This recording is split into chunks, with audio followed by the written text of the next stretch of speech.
Hello, and welcome to our show. It's Friday again, and you're with the best show in the entire internet.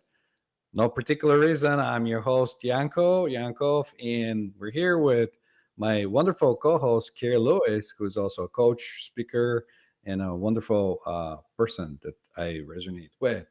Welcome. We're at episode 38. Yes, we're going up with episodes. So welcome to the show. And how are you, Kerri? I'm doing amazing. I'm just trying to figure out this Instagram, guys, because Yanko's a tech guy and evidently I shut it off. So I'm going to attempt to make this work. So, Yanko, you want to kick us off while I attempt to work wonders in our world? Yes, of course. I can't think of any topic we can talk about today. Maybe a little inspiration from your end. Um, Hell yeah. Okay, one, I'm gonna try. So, and two, I do got some inspiration because first off, y'all, now that I can focus, I was not present because I was not trying. I was making Instagram happen. Okay. Love. As I was driving here, I mean, man, if I could tell you guys, if I could bottle up what is inside me right now and give it to you, I would, because it's just like, oh. But I was thinking, even this, like,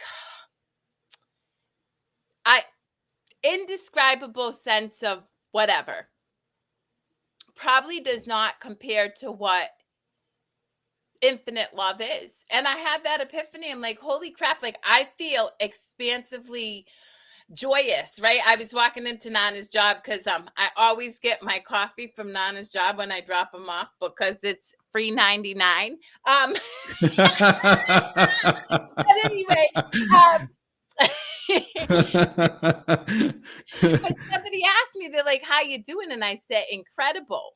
And like as I said that, and it came out naturally, I realized that's real. It's so visceral. Like I feel like it's popping out of all of me. And yet I still have a fundamental knowing that I don't even have a clue what love is. That's right. There's so many different levels of love that every time, in like everything in life, I think if you make a conclusion of like one thing and another, you stop right there and you stop your search because like, okay, this is it. Like I think I got it, but then you don't. Like down the road, you realize, okay, that was just one experience, and there's very many different levels to everything. Not just love. It's just like life. So yeah. Yeah, well, it's so interesting. So yesterday, so for anybody who doesn't know, I have a pretty religious routine about tapping into my I do spiritual studies every morning. It's a non-negotiable. Like I will ground before you ever meet me. Hey, lovely, you're welcome to join if you want to. Always, always. But anyway, yesterday, holy crap, love was pouring from me. So I literally ended up making up a song that I sang to my best friend, and it was so loving. Nana's like, who the hell are you singing to? Who are you? Who is this person? It was like total like pouring in love, right? And then I wrote a poem, and I even put underneath the poem, written by love through the vessel of Kerri, because I truly can't even say that I take ownership of that. And I just put it up there because I was called to. And it's interesting because I don't know. I don't know what's out there for me, but man, if it's more of this, I want it all. I'm just like soaking this yumminess in. It's quite delightful. Yeah, yeah. I think the more you get in tune with your inner self or your like whatever you want to call it, your beingness, the more in tune you get with like everything, and everything just flows. Um, and there will be a realization that, like you said, who was this? Like this isn't coming from the head. This isn't coming from the the ego mind or anything that is like, oh, this is it. But the wonderful thing is that you're not taking credit for it. It's just like it's happening like anything else in the world. Yeah, well, I had an interesting experience that I'm going to share with the audience. So, about a month ago, maybe, I went a little bit crazy, as I often do. And I was doing trigger point therapy on myself because I work out. And in the process, I pinched a nerve and I immediately, like, lost all feeling and sensation in part of my arm. And it really prevented me from working out. And so, I went to PT. I went and had an MRI. They're like, "Oh, you have a tear in your labrum." I'm like, "I know that. That's not the problem."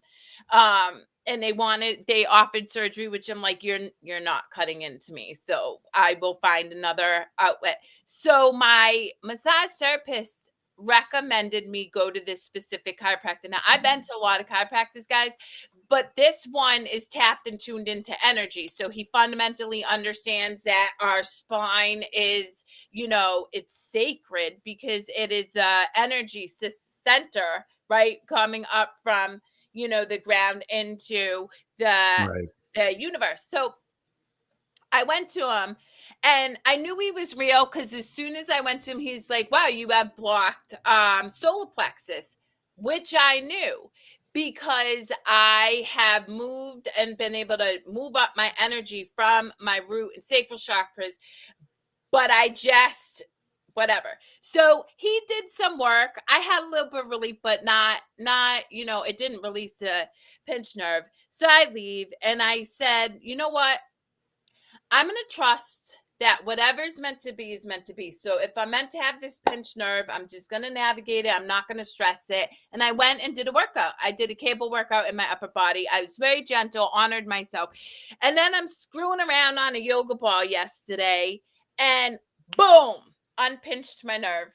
And I truly believe, because I didn't try to control the outcome anymore. I released the expectation of what needed to happen and trusted that the experience was what I was meant to have. And I think that is for my understanding and where I'm at in my human experience. And I don't want to project onto anybody else. I think that is tapping into love because love is unconditional, right? We talk about unconditional love. Well, if we say we want unconditional love, we have to have unconditional love for our whole experience, and that may mean loving your missing disc, loving the strife that you have with your teenage daughters at times, and that's what I've leaned into. And I feel like things just unfold more seamlessly when I just allow that to be. Right. I think our default mode of operation is to look for joy and escape pain or any other experience or anything. So ideally everybody is kind of like doing that. They're like wanted to be in the one state instead of the other, which if you want to transcend the duality experience, and that's I'm saying if you want to, then ultimately you're going to have to be able to combine both of the experiences equally.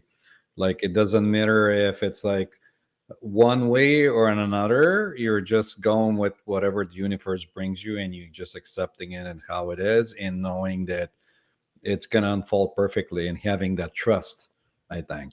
Yeah. Yep.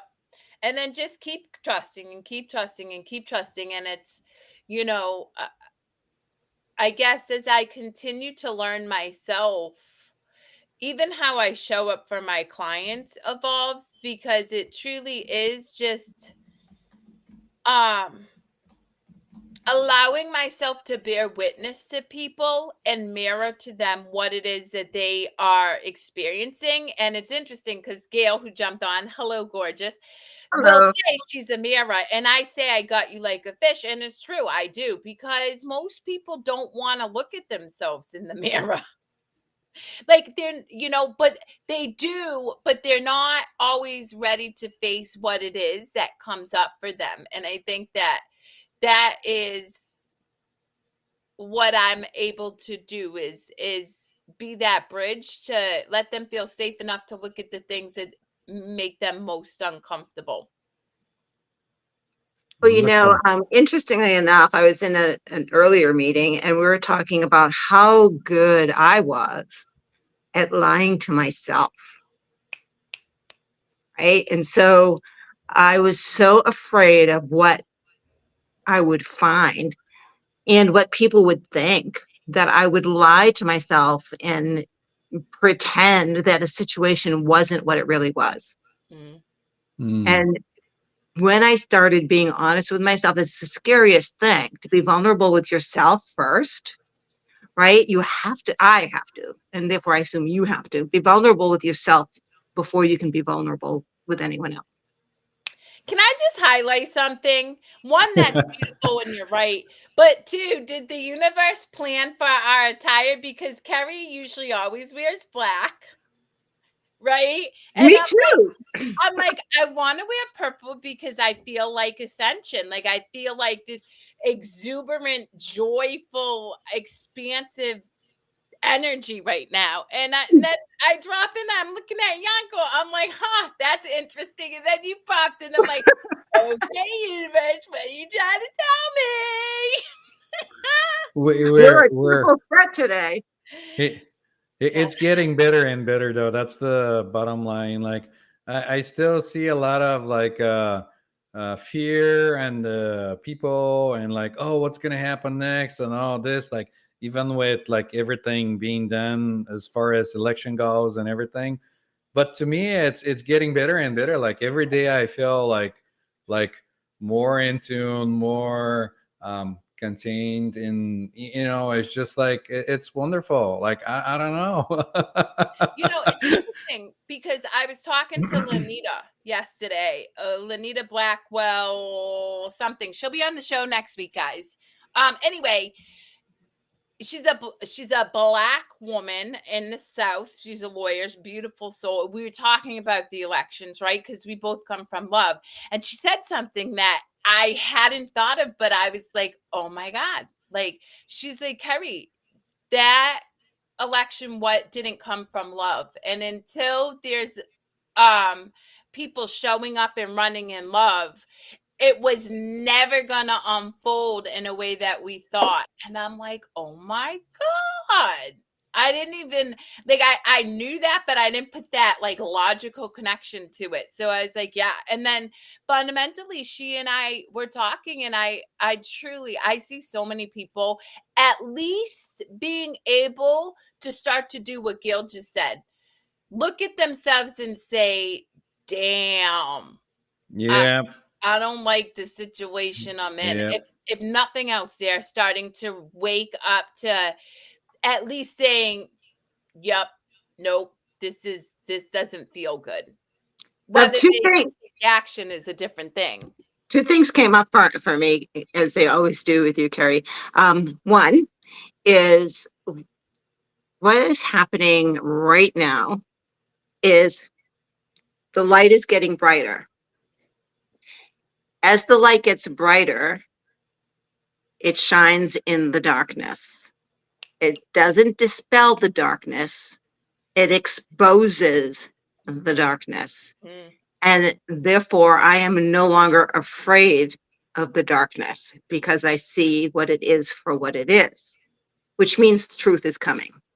The that's truth is right. I coming. think Whatever. truth is here. It just I depends love how on, you put that on. It's just wonderful. Oh, Go yeah. yeah, ahead, truth Kerry. is Sorry. there, but there's still answers. Number one. Number two, um, the feminine energy has been rising since 2012. I literally felt that day the veil thinning when I was in San Diego. 2025, the feminine energy is going to be evident. And this doesn't mean dispelling the masculine. This means coming more into balance, more into balance. It doesn't matter who is in charge, it is destined to happen. And the light is going to be shining brightly. Does that make sense? Hell yeah. Hell And it's, I, you know what? The interesting So I was sharing as you were getting on about meeting this chiropractor Evan, who will be on the show, who I will make an introduction to you, Gail, because he's local and he's amazing. But anyway, I realized most of my wounds, my physical manifestations of suffering and illusion are on my left side. And if you really think about how I achieved success when I was unconscious, it was in the masculine energy. It was force, it was control, it was fear. And not that I think masculine energy operates in fear, but that drove me to drive results, and I didn't listen to my feminine energy, and as a result, when I experience into my body, I'm like, whoo, yeah, I felt that, baby. So again, we're so in sync, it's crazy. The example I used this morning was a tomato. We can do hothouse and force the tomato to grow and we will get a tomato. Or we can put it and plant it and let the natural law of gestation grow the tomato. When we put them together, which one do you want to take a bite into? Boom. Yeah, because Boom. I love my what are they called? Bloom, I don't know, real tomatoes. Like everything else is bleh. It's plastic or cardboard. It's tasteless. Yes. And life should be delicious. Mm-hmm. Mm-hmm. Life Look is at you. delicious. I just have to highlight, Yanko, I feel your energy today, and it's just so much lighter than last week, and it makes me happy. Oh, thank you. I know you like I felt my dark. energy the same way today. I felt like I'm like, ooh. Yeah, I feel explosive. I don't even know how to describe. Now, it also happens to be one of two of my numbers today. It's 1122. 22 is my number. And actually, I didn't even think about it. Oh my God, 1122 is 222, guys. But anyway, I have a niece born today, by the way. Today's your birthday? No, my niece. No, okay. That's yeah. Yes. She's pretty powerful. Yeah. Yeah, well, so Shelly died, my older sister, and her birthday was 22, and I unequivocally, hands down, believe she gave me the gift of her death so that I can experience consciousness. So I believe it. I believe it. Yeah. We're all supposed to be experiencing consciousness, but the thinking mind, it's preventing us from experiencing that. Because if you're not in the present to experience of like what's unfolding, and you're in la la land thinking about hot dogs or something else, or where you're gonna go next, you're missing the whole point. That's the thing. So it's interesting that Gail's here, and I think that this is a beautiful segue. And rarely I promote things because I want people to come to me if it feels right for them. But you said our thinking mind prevents us from experiencing those higher levels of consciousness. And where does that, like, how do you break free from that? And it starts with awareness and permission, which is why Gail and I have teamed up, and we've created an in-person event that's going to start in January, and we're doing 2, and it's to help people start to become aware of their thinking mind, then give themselves permission to get curious, and then my most important thing, because let's be real, how to incorporate play to help you break free from that thinking mind. So I think it's a beautiful way to start to lift up your energetic vibration, right? If you're aware that you're overthinking and then you allow yourself to play, hell, you can shift up your energy. Boom, boom, boom, boom, boom. It doesn't have to be these months and years of healing. You just do it in that moment. It really is amazing. Unless you want to be months and years, then you'll get what you're looking for. But I'm so glad you guys brought this up. I forgot about it. You mentioned it like a month ago or something, and I'm so happy that that's happening. Congratulations. That's so good. Yeah. Well, So listen, we shout out stopped to trying to make it happen and we allowed it to happen. and that's true. Like literally, but anybody out there who's like, these people are, I do ask Gail particularly because she's now like we're co-creating. I am not a planner. Not at all. Like I'm not gonna write descriptions. I'm not gonna like no planning. But every time I'm like, oh, I wonder where we're at for location, she'd reach out within an hour, hands down.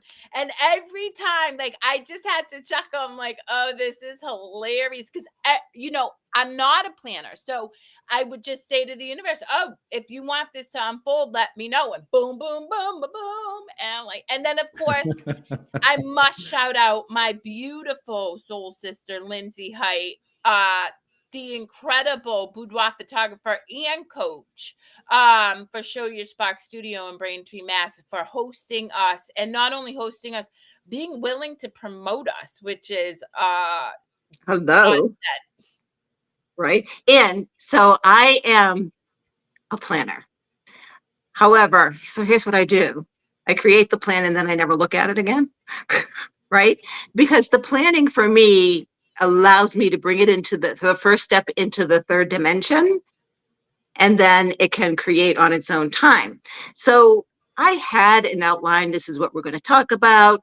I had some pictures and it just like put aside.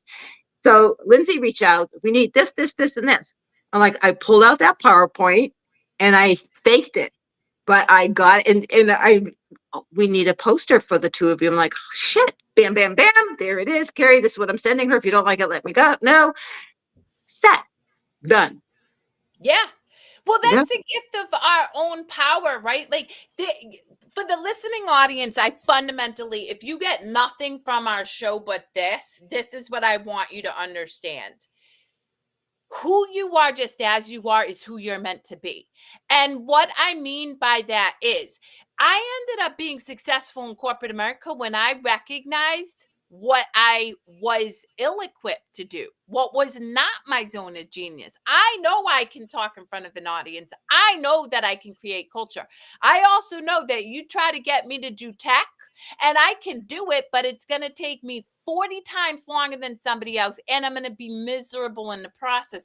So, if you understand what you fully enjoy doing and just do that, that is your superpower. And so, for me, it's not that I don't show up for our show yet with Yanko. It's I do what I do best, and Yanko fills in the gaps with the things that he does. And then for our, events in the beginning of the year, Gail does what she does best and fills in the gaps, and we flow together. And that is why we are cohesive and powerful. When we try to do what doesn't serve us, we lower our energy and we sit in suffering. Right. Exactly. Exactly. And what's really interesting is I've done so many things in my life that I'm pulling for other because I collaborate with a lot of people, other collaborations, right? And so I've got an incubator that I've created for another collaboration, and the incubator incorporates Six Sigma. I am a green belt, Six Sigma, trained at GE. Who would have thunk that Woo Woo Gail would pull in Six Sigma? But you pull in the tools that resonate for the moment that you're in. Well, I will tell you again, for the listening audience, hell yeah. Like all of the years that I worked arduously to learn these tools and strategies fundamentally have helped me, because think about this. What is one of the non-negotiable tools that I tell my clients that I shouldn't say should, but I encourage them to do? Visuals. What is Six Sigma? Visuals. Lean thinking. What's the first thing? How do you teach that? It's using visuals, because if you have a guide in front of you to reference, you don't have to pull from all of this, and it's boom, boom, boom. So yeah, you're 100%. Our whole experience is a gift, and it's interesting. There's a beautiful therapist who I'm friends with him, and she trains at my same gym. put out a post the other day, and it said, yes or no, do you think regret is beneficial? And, people were saying, yes, regret is beneficial, blah, blah, blah. I fundamentally don't regret anything. Nothing. Because every experience, no matter how painful, no matter how challenging, has led me up into this moment where I can fundamentally do and be from the culmination of that experience. My experiences, this is really good. Losing your voice, by the way, is a good thing. It means you're elevating. It's just letting you know. I can honestly say that things in my past that some would judge have created the ability for me not to be judgmental. Right? And what that means is if I don't judge myself, if I can look with grace and compassion at the choices I've made, then I can look at you with grace and passion. Yep. Right? Regardless of what Exactly. your experience has been. Right. And I think,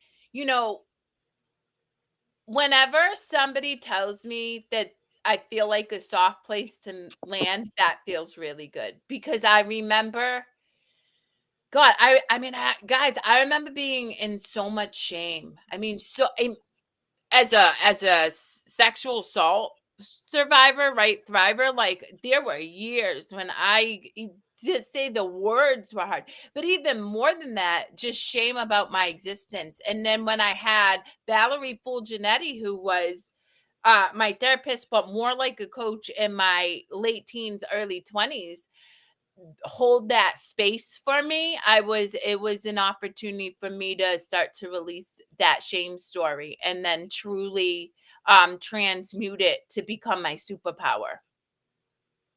And that's the thing, transmuting it. Yeah. I call it alchemizing, right? And alchemizing is the step after integration. So integration is, for me, where I intentionally will make a change, right? So I know I have to plan to do this. And so I'm aware that I am changing. Alchemization is I am it. I am the change. So there's no more need for a conversation around it, no more need for consciousness around it, because I have become the change you want to see. I have become the change, right? And that's what that means. It means become it. Yeah. And there's a process to that. Yep. So what are Absolutely. you thinking there, Yanko?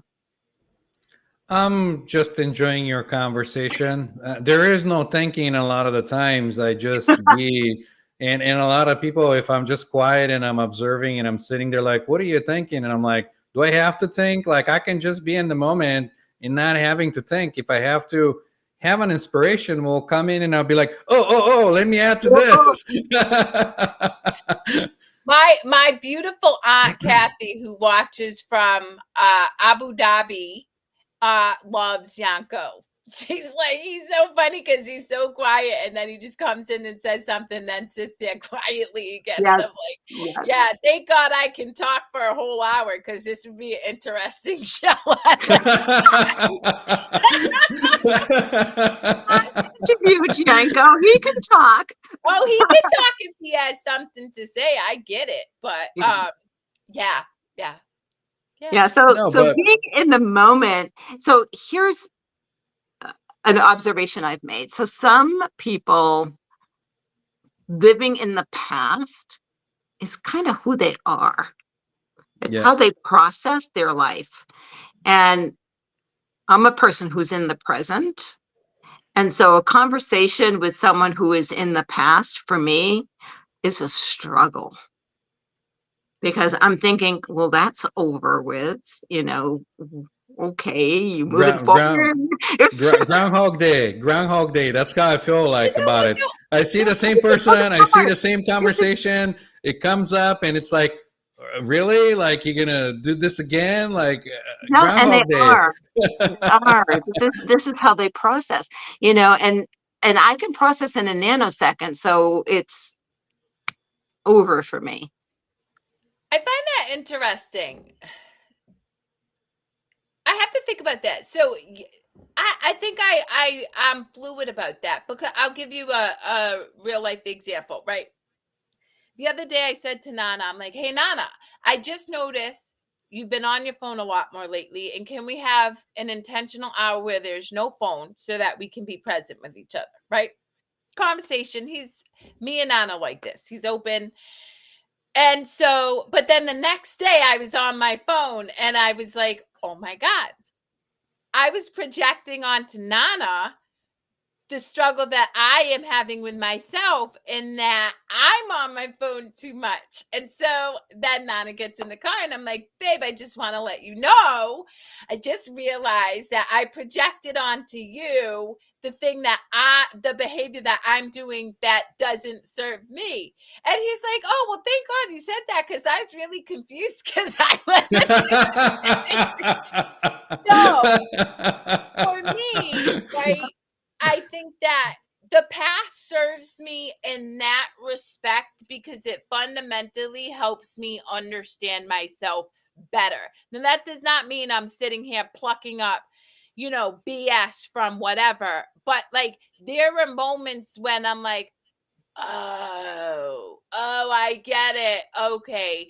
And then I think the gift that I give myself is that I have verbal diarrhea of the mouth, so I have to speak it. And I'll give you another example. So I was having a conversation with this beautiful soul. He's brilliant. He's Congolese. His name is Malcolm, and he's a trainer at the gym I had. Anyway, he and I had a conversation around election time and all of this.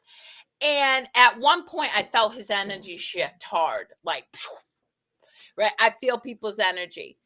And I hadn't seen him for 2 weeks, but it was on my heart. And so yesterday, when I saw him, I said to him, I was like, so just so you know, I need to put voice to the fact that I felt your energy shift.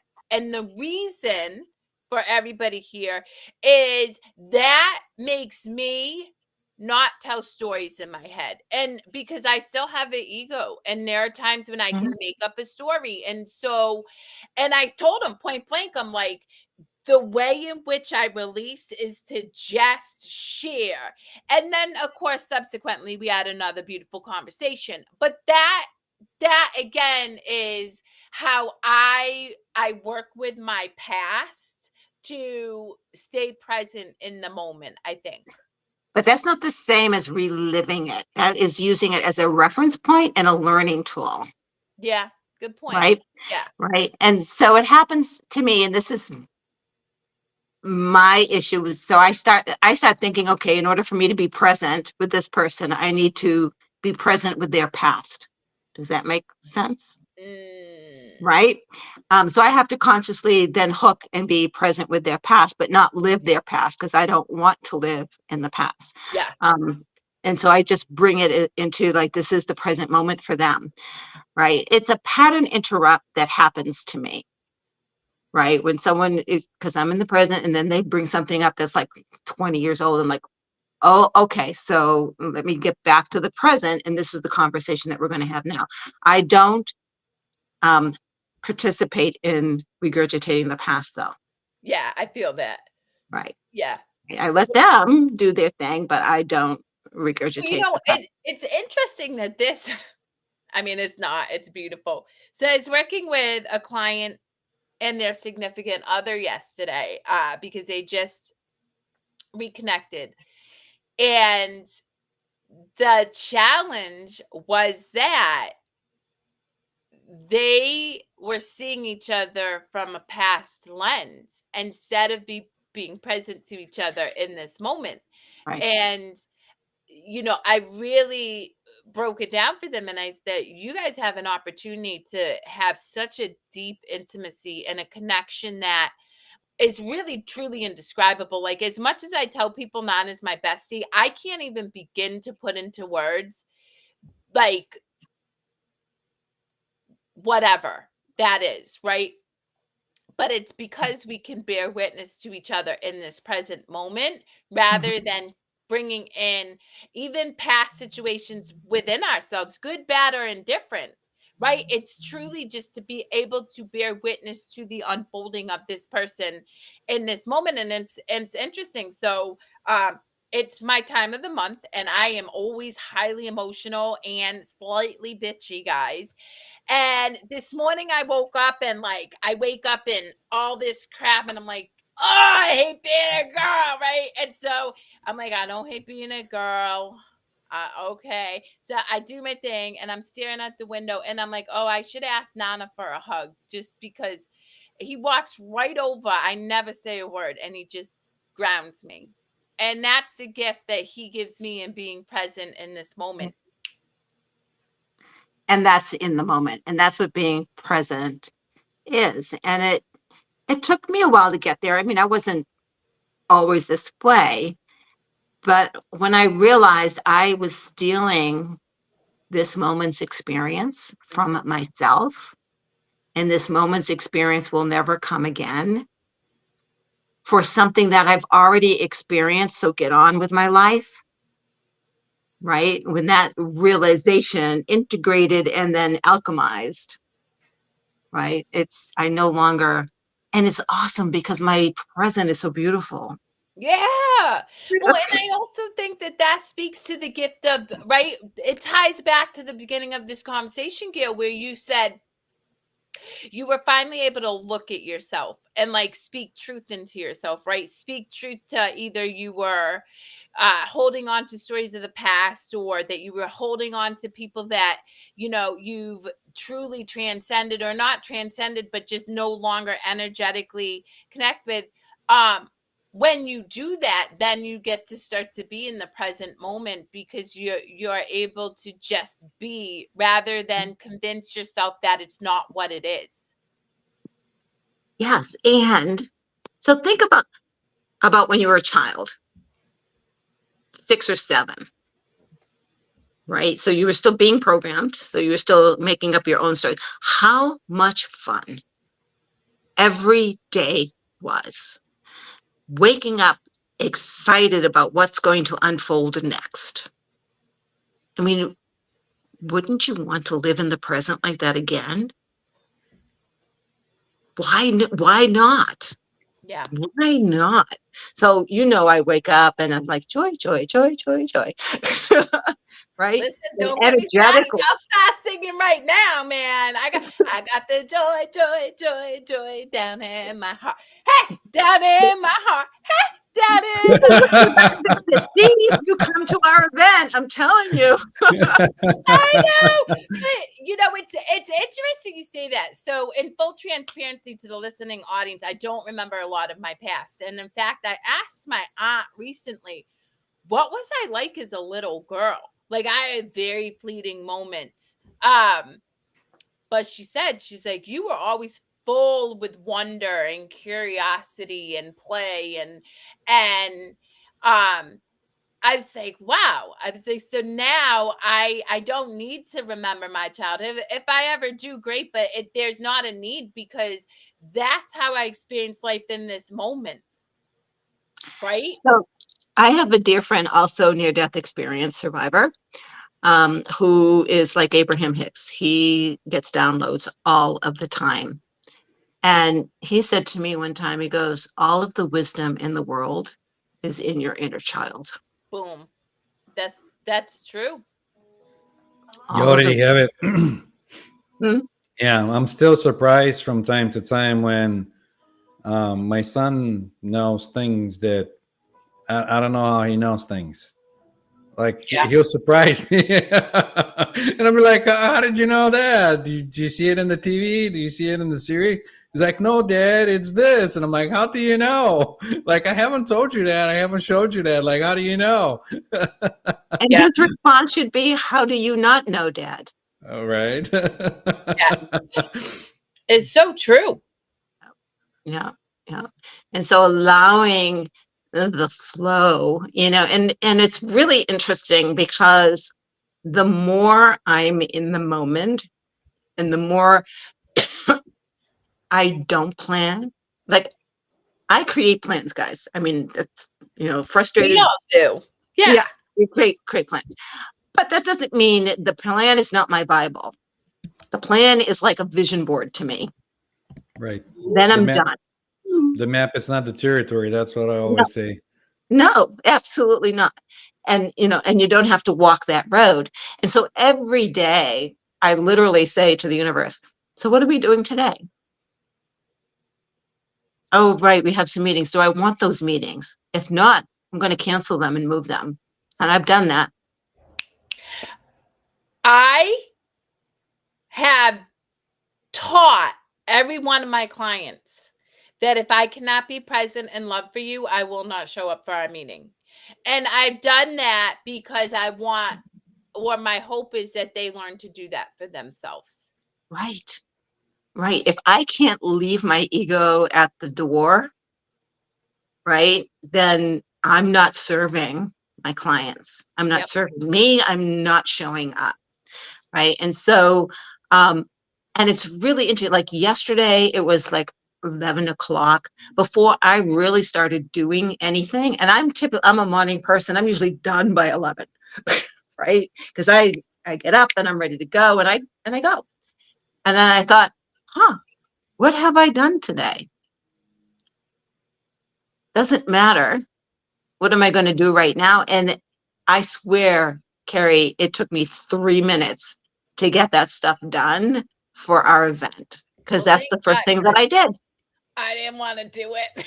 Right? Oh, I know. And I told you the other one. You have to do your own bio, though, right? Well, I thought about that. I'm like, I don't even know what I would write at this point. And interestingly enough, so I have signed up to be an ambassador for Show Your Spark, Fierce After 40 campaign, and they needed me to fill out all these questions. And I started like a month ago. I'm like, I don't want to do this. And then yesterday, I'm like, all right, I'll do it. And I mean, I did it, but you know what I do? I'm gonna tell everybody because I don't care. I speak into a voice recorder. I feed that puppy into Chat GPT and I say, you create whatever, because I don't want to do anything more than that. And in fact, even like potential new clients, I make videos and use Loom and send a video link. I don't even sit here and type out emails anymore. And people Oh, like, no, well, you send me videos all the time. I don't care. Like, if you don't like that, that's cool. I'm not selling you on my process, but I'm also not going to do it any other way because I like doing that. Yeah. No, I like it, and I'm attempting to do that more often. Yeah.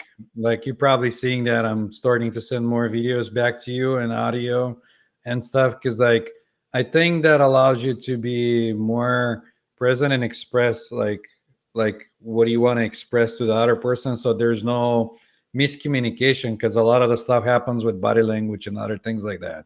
Right, So right. And for some reason, my audio is not working anymore on my phone. Every time I've tried to send you one, you're like, I can't hear a thing. I know. What's up with that? I don't know. Well, you know what, Yanko, to your point, I was very strategic about getting contacts for videos because I found myself, I'm constantly whipping off my glasses because I believe that the gift we give people is our eyes, right? I fundamentally believe, yes, I have body language, I have an energy output and stuff. But when there's a smile in my eyes, when there is a genuine love that is transmitted in the video to you, that's felt. And I kept finding myself frustrated with my glasses because of the glare. And I wear bifocals now. So anyway, Yep. so So yes, I'm seeing the eye doctor Monday, and I'll be getting a new prescription and get my contacts. I love contacts. yeah, I mean, don't get me wrong, I love my blue eyes. Ego is kicking in, guys. I love my blue eyes. When I hated myself, because there was a time when I like despised myself, I never not loved my blue eyes. And for all the people out there who may have body image issues, when I work with clients who struggle to love the whole of them where they're at, I started with my eyes. I found gratitude and appreciation for my eyes, which then helped me learn to love me where I'm at in this moment, scars and all, as myself. So Yeah, I say warts and all. Yeah, I mean, the very basic exercise for self-love is to look at yourself in the mirror every morning and say, I love you out loud. And can you do when that? you when know Look how yourself many in the people eyes. do that. Oh my when I God. when I look at myself in the eyes in the mirror, I say, "Who are you?" Like, I don't know who that is. You are hilarious. Yeah, the eyes are the There's somebody looking back at me, but I don't know who is that. I don't well, if you Some days. with that, know. Sorry. no, I love it. Don't be sorry. I think it's hilarious. No, because I think I cut you off because you were about to say something, and I was like, I keep on laughing. Sorry. Yeah, I have no idea. It wasn't meant to be. No, so the who am I remember as a child. So I grew up in the inner city in Boston, walking the streets and wondering when I was going to be able to go home because this wasn't home and these weren't my parents. This was not my family. Hmm. Knowing that somehow I got dropped off here and it's not where I'm supposed to be. I find that fascinating because I was talking to a mutual friend of ours who was telling me that he feels like he was abandoned on Earth and he has like um experiences, what is it, time jumping, space traveling, I don't know, Right. something, Space astro traveling. projection. Clearly you guys know I don't astro project, right? And I know, and that's fine, but they were telling me that and I found that incredibly fascinating. I don't know that I ever gave a thought to any of that as a young one. I just remember it feeling awful. So that if it's who I think it is, I did a soul realignment with him and there's a whole story around, yes, he is abandoned from his planet, which no longer exists Huh, from a interesting. past life. Yeah, yeah, yeah. So Yeah, this is why I don't know if you get the chance to listen to the book you asked me about by Dolores Cannon. There is quite a bit of stories there and things which are Oh, the one you fascinating. shared with me. Yeah, yeah, yeah. Yeah, nah. I've been on a Thomas Yeah. Martin kick right now, which is very interesting too. I it's so funny. So I going back to the client and their significant other yesterday. Uh, I had recommended a book for them to listen to. And jokingly, one of the people said to me, I've read one book, it was all right. And I laughed and I said, well, I've read thousands, and I'll tell you what I fundamentally learned. Most of it's bullshit because everything you need is internally anyway. You just have to be open to learning yourself, right? And that's kind of like a joke, guys, because I fundamentally know that I am where I'm at because of my curiosity and the text that I have read. So I don't want to dismiss the value in books, but all of those led to my fundamental understanding that I have everything within me that I need, to Gail's point, our inner child. 110%. People recommend books to me all the time, and those days are over for me. Yeah. Every book I've read in the past 5 years are repeats of books I've already read or Yep. just regurgitating back to me what I already know. So why would I waste my time here doing that? Well, it's When interesting because for me, I feel a little differently. Because I was working with somebody who basically said everything you say to me feels so foreign, and I get it. Like even I work really hard to make understandable some of the stuff that Yanko says because it feels really obscure and out there. Right. And so I do find it's valuable for me to read books to be able to say, this book will tie in all the stuff I'm saying in maybe a more digestible way. But I do agree with you. I don't feel the need to like absorb anybody's information anymore, but I like to read to get ideas as to how to better serve my clients. Right. How to frame things in a way that they will consume what you have to say. Absolutely agree. I've read so many books, and there are just certain ones that resonate so much with me, and they're a basis for my business. And Yeah. so I refer to them frequently. Yep. I have friends and associates who read and read and read in order to learn. And here's my take on for me. Outside influence does not educate me. Inside influence educates me.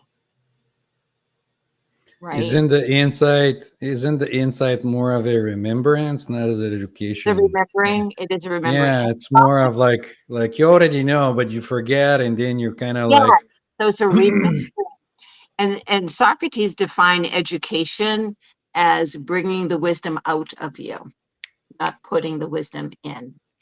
It's interesting you say that because I was having tea with a friend who works with somebody and insinuated that I needed more tools. Oh, all these tools help you. All these tools help you. All these tools help you. And then went on to say I needed to collaborate with energy healers so that I can better support my clients. And I looked at them and I was like, okay. And I just left it because that gets to be your truth. But that hell no is not my truth. That fundamentally, Right. And so that's someone coaching you, right? Which is something I don't even do with my clients anymore. I don't tell them what they should do, right? Because I don't know what they should do.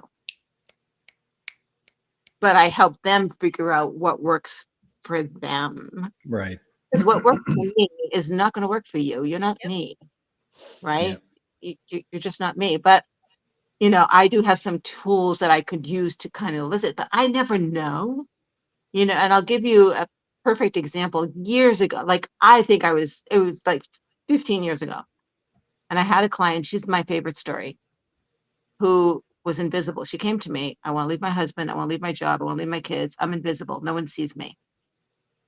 And out of the blue, and again, this is trusting the universe, I said, I want you to go to Victoria's Secrets and buy the nastiest outfit, and I want you to wear it under your clothes when you go to work. And she was like, and she's from Salem, Massachusetts, so she's having a heart attack, right? But she did it. 2 weeks later, I get an email from her. My boss asked me if I would help him build his next empire. Everything is energy. And she had a dirty little secret when she went into the office. And she was giving off an energy vibe that she wasn't giving off before. And everyone noticed. yep. What book, what training is going to tell you to do that? Well, it's so funny because I had somebody approach me today and ask me if I work with people with eating disorders. And I do. I have in the past, whatever. And I've been told you can't do that. I'm like, why can't I Okay. do anything? And again, I love my phrase. I say it all the time. There's nothing I can't do. Like, you can't tell me what I can and cannot do. And truly, truly, truly, I think I have, like, there's a quote I think about all the time, and it's helped me endlessly. It is not me who does the teaching and the supporting and the loving. It is the fact that I open my vessel up to be a channel for the person so that they can heal themselves. And that's through love or God or the universe, however you describe it. I don't really care. But to Gail's point, and I fundamentally know this is true, right? Socrates, we have access to infinite wisdom. Some people will tell you Akashic records. I've never tapped into that either, guys, and none of that. But I'm just saying, like, if you were in this present moment and let spontaneity, right? And this is why I came up with this understanding, and Nana and I did an interview the other day, and I asked him his opinion on what authenticity is, because I feel like it is a word vomit at this point. Everybody got to be authentic. What is I authenticity? love And him. you know what I realized? Authenticity is allowing the spontaneity of the moment to unfold. That to me is authenticity. And what I mean by that is, how many times do we get an insight, a nudge, a knowing, and then immediately ego kicks in and says, you can't do that. No, yeah. Social media is going to judge you. I have to watch the content I put out. I have a friend who's a coach who won't put out content because she's afraid she's going to be sued. And I said, oh my God, authenticity to me is my ability to tap into the spontaneity of the moment and let it unfold as it is without The filter. thing is, your friend will be sued, Well, I know, but we're not going to go there. right? That's their story, not mine. Right, But you right. know what I mean? But the gift is that to me is the definition of authenticity, is allowing the spontaneity of the moment to come out. Yeah, I need to write that as a quote, because that is real talk right That there. is real, and that is real. You know, I post almost every day, but like I don't think I posted yesterday. Why? I wasn't feeling it. When I post, it's because I get inspired to put out what I'm putting out, not because I have a plan to put out. Like I don't now. In the past, when I first started coaching, I had a full year's worth of posts. I had them queued up. I wrote them and they were queued up to go. Right? That so was inauthentic. That was so horribly not me. And it took me my first year of coaching, right, with the 5 coaches I had leading me down their path, not mine, and failing thousands of dollars, I can't tell you how much money, for me to finally realize I have to be me. Yep. And I met this beautiful woman yesterday. I've been following her for quite some time. She's local. And I finally got to have a conversation with her. And in fact, I want her to be on both my shows, well, my show and our show. But they were telling me about how they needed to, dial in their pitch to be on podcasts. I said, the hell you do. The hell you do. I don't pitch anything. And that's why coming up with a bio feels really difficult for me, because I rewrite it every single time because I don't know who I am today. And by the time it goes out, I'm not that person. but that's my right. And so but anyway, but the point is when we filter ourselves, we limit ourselves. I'm just leaving it at that. I think that is a beautiful way to end this show. Yep. And I So also think that I want to say to the listening audience, first off, Gail, thanks for always being a loving presence in the universe and showing up to support no particular reason. I know that your connection with source is invaluable for the listening audience, so thank you. And then secondly, again, guys, if this feels too hard, that's okay. I would encourage you to consider what Gail said, in that, can you at least allow yourself to be honest about the experience you're having in this moment, and whether or not it's supporting you in having a life that's filled with joy, laughter, love, and peace? That's it. That break it down to that. If you cannot look at yourself and say that you're experiencing consistently joy, laughter, love, and peace, and that does not mean you're not going to have suffering moments, but you're in joy, love, laughter, and peace in your angst, me pinched nerve, me going through things, then can you give yourself permission to be honest about that? And if you can do that, the rest will unfold beautifully. And if you want to, come see us in January. That's right. And you're going to have wonderful time and probably going to have so much fun to songs, spontaneous things, and other things that There'll are be going to games, happen. there'll be laughter, there'll Yeah. be fun. I wanna acknowledge Eric that stopped by, and he's one of our Eric, when regular you gotta listeners. join us? Yes, Yeah, yes. To get him on the show. Yeah. I wanna thank everyone that stick around and listen to us and join our show every week, and tell you that you're appreciated. And have a wonderful weekend, guys. Thank That's you so pretty much. much it. Thanks for having me on. Bye, guys. Gotta